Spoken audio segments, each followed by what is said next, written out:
Noong Pebrero 22, araw ng Sabado, ginanap ang indignation rally sa Cebu bilang pagpapakita ng suporta kay Vice Presidente Sara Duterte na ngayoy humaharap sa impeachment complaint. Sa naturang pagtitipon, muling binanatan ni dating Pangulong Rodrigo Duterte ang kasalukuyang administrasyon. Partikular niyang pinuna si Pangulong Ferdinand Marcos Jr. kasabay ng matitindi niyang pahayag tungkol sa direksyon ng pamahalaan. Isa sa maanghang na pahayag ni dating Pangulong Duterte ang banta ng diktadura, lalo na sa gitna ng kasalukuyang tensyon sa politika.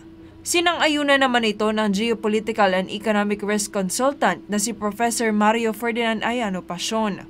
Sabi niya, ang issue ng charter change ay maring isang dahilan kung bakit nagbitiw ng ganoong pahayag si Duterte. We cannot discount that possibility, kasi although maring hindi outright dictatorship, there may be after this 19th Congress, during the 20th Congress, there might be a charter change, babaguhin yung constitution. Maring gawin tayong uli na French style parliamentary system katulad nung sa father niya, yung French style parliamentary system. Bukod dito, binigyang diin din niya ang mga palatandaan na maaring mauwi sa diktadura ang Marcos Jr. administration, tulad ng unti-unting pagkawala ng mga plataporma ng ilang kaalyado ng Duterte administration, kabilang ang ilang vloggers na nagbibigay ng impormasyon tungkol sa pamahalaan. Nakalungkot, palatandaan ng diktadurya yung pinagbabawal yung mga sa social media. Dapat kasi kahit na tawagin mo pang fake news yan o hindi totoo, meron kasabihan kasi na I may not agree with what you are saying, but I will defend to the death your right to say it.